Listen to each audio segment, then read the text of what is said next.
Imagine this. The year is not written. There are no calendars, no kingdoms, no history books. Just a small group of humans gathered around a fire, somewhere in the Stone Age, tens of thousands of years ago. They are hunters and gatherers. They share food, they share stories, they share survival. To an outsider, this looks like equality for every man and woman, young and old, bonded by the simple fact that without each other, they won't last the night. But look closer. You'll see something else beginning to form, a raw, invisible current of power. One hunter sits taller than the rest. His spear is sharper, his kills more frequent. The group listens when he speaks, even if no words crown him as leader. Beside him, a woman keeps the fire alive, feeding it with wood and embers, her knowledge the difference between warmth and freezing death. Another figure, older, speaks less but remembers the paths through the forest, the caves, the cycles of animals. The group leans toward him when decisions need memory.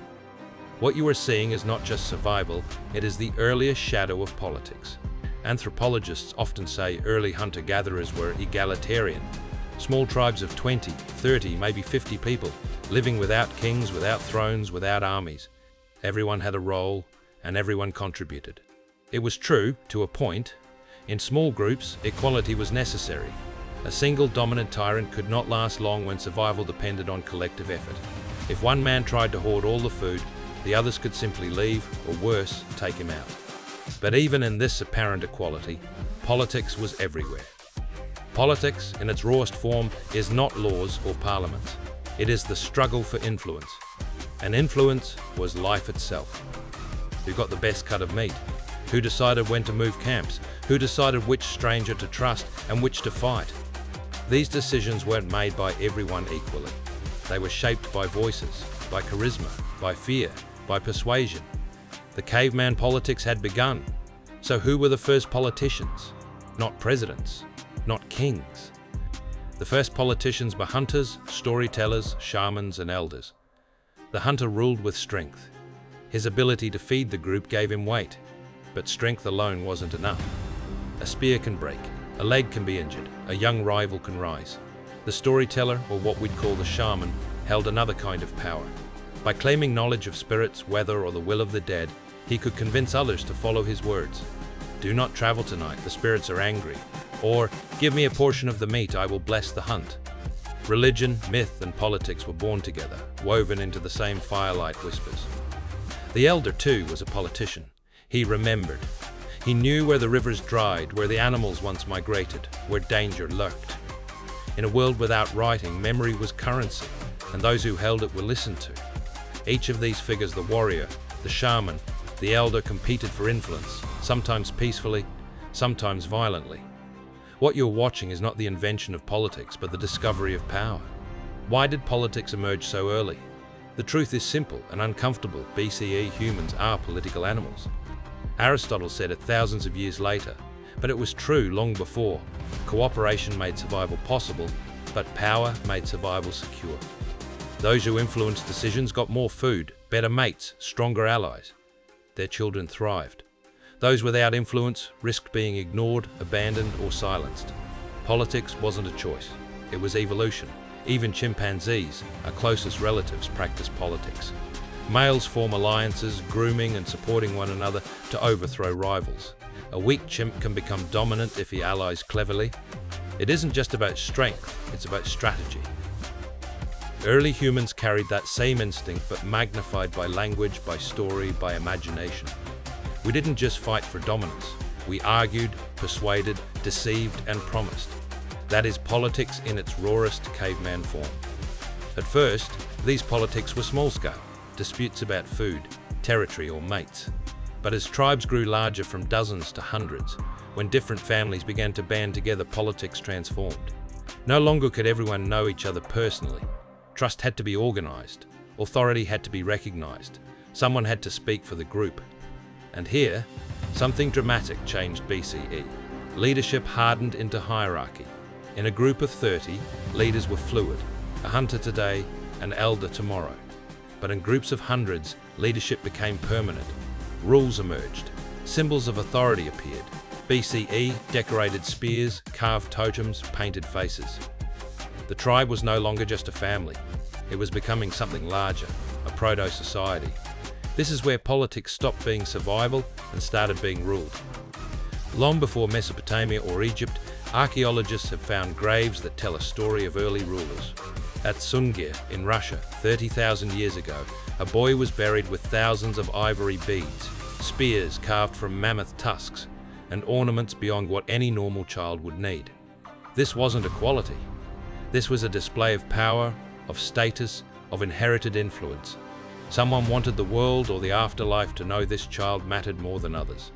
At Göbekli Tepe, in modern-day Turkey, 11,000 years ago, humans built massive stone circles, not for homes, but for ritual. The stones were carved with animals and symbols, requiring hundreds of people to coordinate and work together. Who organized this? Who commanded this labor? These weren't kings, but they were rulers in spirit, leaders who could convince or coerce people to build monuments bigger than themselves. The politics of faith and spectacle had arrived. The truth is, raw and unavoidable. BCE. As soon as humans stopped living in tiny groups, politics became inevitable. Food surpluses had to be managed, disputes had to be settled, outsiders had to be confronted. And in every decision, someone gained power and someone lost it. It's tempting to imagine a time when humans lived free of politics, in pure harmony. But that time never truly existed. The fire circle was already a parliament. The storyteller was already a spin doctor. The hunter was already a general. Politics is not a modern invention. It is a human invention as old as fire, as old as speech itself. For nearly 200,000 years, humans lived as hunters and gatherers. They moved with the seasons, followed herds, and lived in bands rarely larger than a few dozen souls. In these groups, politics was personal. You knew everyone's face, everyone's habits. If a leader grew too arrogant, people could leave. If a shaman demanded too much, people could ignore him. Survival kept ambition in check. But around 10,000 years ago, something happened that would change everything. BCE agriculture. In the Fertile Crescent, the stretch of land we now call Iraq, Syria, and Turkey, humans began planting wheat and barley. In China, rice paddies sprouted along rivers. In Mesoamerica, maize began to appear. For the first time in history, humans did not need to chase their food. They could grow it, they could store it, they could own it. This single shift created surplus. And surplus created politics on a scale the world had never seen. When you can grow more grain than your family eats, someone else will want it. When you can store it, someone else will guard it. And when a surplus exists, so does inequality. Suddenly, a few had more than others, and those who controlled the food controlled the people. At first, farming villages may have tried to keep things equal. Archaeological sites like Çatalhöyük in Turkey show hundreds of houses packed tightly, with no grand palaces or temples, suggesting a kind of communal living. But equality rarely survives contact with surplus. As populations grew, disputes over land and food intensified. Some individuals began to rise as mediators, organizers, or protectors. These were the first chiefs. Unlike the fluid leadership of small tribes, chiefs often passed their power on to their sons. A family became a dynasty.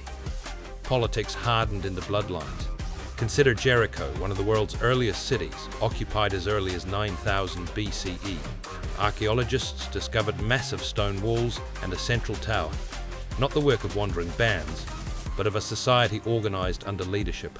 Someone had the authority to mobilize labor, to decide who worked and who didn't, to command defense. The wall itself is politics made of stone. Göbekli Tepe, with its monumental pillars carved with animals, predates even agriculture. But farming made such projects explode. Temples rose, and with them, priests. Priests declared divine authority, claiming that crops grew by the will of gods, and only through ritual, their ritual, could the harvest succeed. Religion fused with politics, and from this marriage came power that would echo through all civilizations. Surplus meant security, but it also meant control. Food could be taxed. Labor could be demanded. Farmers who worked the soil now owed portions to chiefs, priests, or kings. Those who resisted could be punished, exiled, or enslaved. But surplus also meant armies. Stored grain could feed warriors, and warriors could protect or conquer neighbors. Politics expanded beyond the village. The first wars were not for ideology. They were for fields, rivers, and harvests. Where hunter-gatherers had been relatively mobile, farmers were rooted to the land. You could abandon a bad leader in the wild. But if you had wheat fields or rice paddies, you couldn't just walk away. Land tied people to leaders. Politics became inescapable. The chiefdom evolved into the city-state. By 4000 BCE, in Mesopotamia, cities like Uruk swelled with tens of thousands of people. These were not just villages. They had districts, markets, temples, and palaces.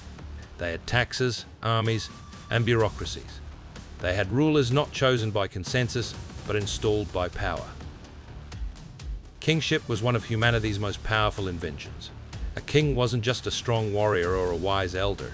He was elevated above the people, sometimes even considered divine. In Sumer, kings were lugal, big men who claimed authority over city, land, and temple. In Egypt, pharaohs declared themselves gods on earth, children of Ra. In China, rulers invoked the mandate of heaven, claiming the cosmos itself chose them. Kingship solved one problem and created another.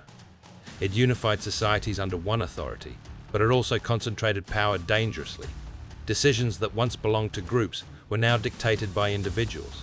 Politics became less about survival together and more about maintaining order or control under rulers. Agriculture gave us writing. The need to track grain stores, taxes, and trade birthed cuneiform in Mesopotamia and hieroglyphics in Egypt. But once writing existed, it didn't just record food, it recorded law. One of the earliest political artifacts is the Code of Ur-Nammu, circa 2600 BCE, predating even Hammurabi. It laid out punishments for crimes, rules for marriage, and standards for trade. What had once been oral customs and shifting negotiations were now fixed in stone. Politics was no longer just power, it was bureaucracy. But here's the raw truth. BCE, for most ordinary people, the rise of politics meant less freedom. In the small bands of hunter-gatherers, voices carried weight. In the early chiefdoms, you might still have a say. But in the vast city-states, the individual was silenced beneath rulers, priests, and laws. The majority worked the land, paid tribute, and obeyed. Yes, civilization brought stability, art, temples, and trade. But it also brought inequality, hierarchy, and oppression. Politics was not born to serve the people. Politics was born to control them. By the end of this agricultural revolution, humanity had taken a leap. From fire circles of 30 people, we now had cities of 30,000. From hunters deciding where to camp, we now had kings declaring war. From equal tribes, we now had pyramids of hierarchy, both literal and symbolic. This was not just survival anymore. This was power, control, and ambition institutionalized. Politics was no longer hidden in the shadows of the firelight. It stood in broad daylight, carved in stone, towering in temples, and enforced with armies. By 3000 BCE, the world had changed beyond recognition. The fire circles of the Stone Age were gone. The simple farming villages transformed into sprawling city-states. Across Mesopotamia, Egypt, the Indus Valley, and China, rulers emerged who claimed not just leadership, but destiny. Politics was no longer a matter of survival. It was a matter of civilization itself. Mesopotamia, often called the cradle of civilization, gave us more than writing and agriculture. It gave us the first kings who ruled over cities like Uruk and Akkad, and later empires that swallowed multiple city-states under one crown. These rulers didn't just govern, they conquered. They taxed, conscripted, and demanded loyalty not just from their kin, but from strangers, entire nations. In Egypt, pharaohs reigned for centuries, their power absolute, their legitimacy carved into colossal pyramids. These were not rulers in the human sense alone, they declared themselves gods on earth. Their politics wasn't just control of land and people, it was control of belief itself. China's Shang and Zhou dynasties introduced a unique idea, BCE, the mandate of heaven. Unlike Egyptian pharaohs who were gods, Chinese rulers were divinely approved, but could lose that mandate if they failed their people. This was an early recognition that politics wasn't just dominance, it required a story, a justification, a reason people would believe in. The raw truth is clear. BCE empires didn't simply rise because of military power. They rose because they convinced millions of people to accept their authority. And convincing is politics. But not every civilization accepted kings unquestioningly. In Greece, by the 5th century BCE, a radical experiment emerged, BCE democracy. In the city of Athens, citizens, though only free men, not women or slaves, could gather in the assembly, vote on laws, and even ostracized leaders who grew too powerful. This was revolutionary. Politics was no longer purely top-down. For the first time, it was collective, argumentative, and in its limited way participatory. Here, politics became debate, persuasion, rhetoric. Philosophers like Plato and Aristotle asked deeper questions. BCE. What is justice? What is the best form of government? How should humans live together? Yet even in Athens, democracy was fragile. It thrived in times of stability, but crumbled under war and pressure. In Rome, the Republic echoed similar ideas. Senates, assemblies, elected officials, until the weight of ambition crushed it. Julius Caesar crossed the Rubicon, and the Republic gave way to empire. Rome's emperors ruled with both politics and spectacle, distracting the masses with bread and circuses while keeping power centralized in their hands. The lesson? Democracy may rise, but power always tempts someone to seize it. As civilizations expanded, politics fused with religion and ideology. In India, kings ruled alongside the caste system, embedding hierarchy into the fabric of society. In the Middle East, empires rose and fell under the banners of gods, prophets, and holy texts. The politics of the sword was never separate from the politics of the soul. Medieval Europe perfected this union. Kings ruled by divine right, claiming their crowns were granted by God. The Catholic Church wielded immense power, often greater than kings themselves, excommunicating rulers, blessing wars, and shaping laws. To question the ruler was to question God. Politics became sacred, but in the shadows, rebellion brewed. Wherever rulers claimed absolute power, voices rose to challenge them. Peasant revolts, philosophical movements, heresies, all were political. Because politics is not only the ruling of people, it is also the resistance to being ruled. What emerges from this sweep of history is a cycle. Small communities begin with equality. As they grow, leaders rise. Leaders become kings. Kings become emperors. Empires justify themselves through religion, law, or ideology, and then collapse. New powers rise, new systems form, and the game continues. This cycle is as old as humanity itself. The names change: pharaohs, emperors, presidents, but the game does not. The hunter around the fire, the priest in the temple, the king on the throne, the president at the podium, all are playing the same ancient game. BCE, how to control others and how to keep from being controlled. Fast forward to the modern age. Nations elect presidents, prime ministers, parliaments. We have constitutions, human rights, and international laws. We imagine politics as something new, refined, modern. But strip away the titles, the suits, the speeches, and what do you see? The same instincts as the cavemen, the same competition for influence, the same persuasion, intimidation, alliances, and betrayals. Modern politicians still gather around fires, only now the fire is television, social media, the 24-hour news cycle. The tribe is no longer 30 people, it is millions, even billions. But the psychology is unchanged. Why do leaders crave power? Because power means survival. Why do people follow? Because trust, fear, or hope still bind them as strongly as they did tens of thousands of years ago. The stage is bigger, the stakes are global, but the players are still human, still tribal, still political animals. The raw truth is, this BCE politics was not invented by kings or parliaments. Politics was born when the first human looked at another and said, "Do what I say." It was born when someone hoarded food, when someone told a story to persuade, when someone struck a rival to intimidate. It grew in the soil of agriculture, hardened into laws, and rose into empires. But at its core, it never changed. Politics is not civilization's invention. Politics is civilization itself. Without politics, humans might never have moved beyond small tribes. Without politics, no pyramids, no temples, no republics, no nations. But with politics came inequality, war, and oppression.